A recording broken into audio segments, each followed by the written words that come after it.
جب سے میڈم آئی ہے تب سے اس میں ریولیوشن آیا, نکھار آیا. وقف بورڈ ہمارا جو ہے اس کے انڈر فارمل ایجوکیشن انسٹیٹیوٹس بھی آتے ہیں, جس میں سکولز کالجز لگ بھگ 16 سے زیادہ سکولز کالجز آتے ہیں. انفارمل ٹیچنگ انسٹیٹیوٹس آتے ہیں جس کے اندر دارالعلومز آتے ہیں یا مدرساز آتے ہیں. سر 60 سے زیادہ مدرساز ہیں ہمارے میڈم کے اندر جن کو انہوں نے بہت نکھار کیا ہے. اور سب سے زیادہ جو ہمارے شرائنز ہیں یہ میں سے آستان چیز چار شریف, حضرت بل, خانقاہ محلہ, پیر دستگیر صاحب یا جناب صاحب سہورا کا جو وہاں پہ نکھار آیا نا. جناب صاحب تو ہم روز جاتے ہیں, میں تو وہیں پہ رہتا ہوں, میں تو عشاء کبھی نہیں پڑھتا تھا. جب سے اس میں آپ نے وہ چینج لائی ہے تب سے ہم بھی نماز پڑھنے لگے ہیں. ایسے تو وہاں پہ لوگ دیکھنے کو نہیں ملتے. آج کل لوگوں کو ڈھونڈنا پڑتا ہے کہاں گئے ہیں, وہ جناب صاحب کے وہاں گئے ہیں جو سہورا میں ہے. میں سب سے ریکویسٹ کرتا ہوں ان جگہوں پہ آپ جاؤ, اگر پہلے گئے ہو وہ بھول جاؤ, آپ دیکھو وہاں پہ کیا ہے. میم جس آل گوز یو ہم مطلب ہمارے پاس وہ الفاظ ہی نہیں ہے جو آپ نے ٹرانسفارمیشن کی ہے.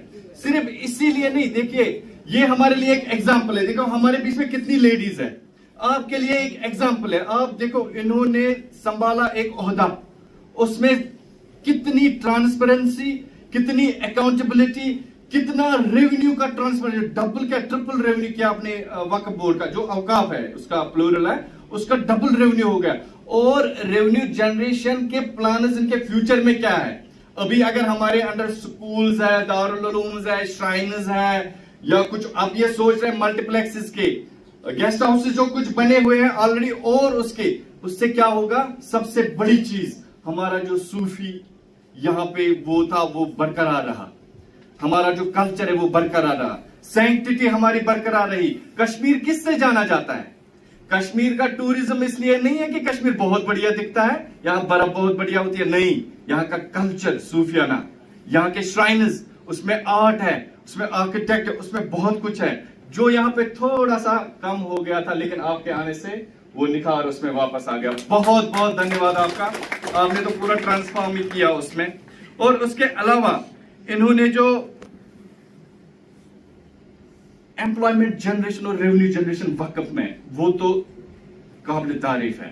اب میم کہہ رہی تھی آپ کتنا دے رہے ہو, میں تو شرم آ رہا تھا مجھے بولنے میں کیونکہ ہم ان سے کم دے رہے ہیں, ہم سینٹرل گورنمنٹ کے ہیں. میں نے کہا چلو ٹھیک ہے. اور جو لینڈ وقف بورڈ کا لوگوں نے یا کسی نے, ہم یہ نہیں کہیں گے کھایا تھا, لیکن نیگلیکٹ تھا, وہ وہاں سے واپس کیسے آیا, ایک پنا لینڈ کا واپس آ گیا. یہ ایک ایگزامپل ہے ہمارے لیے. ہم دیکھو ma'am she is a lady, she is a first lady ہمارے لیے یہ ایک ایگزامپل ہے.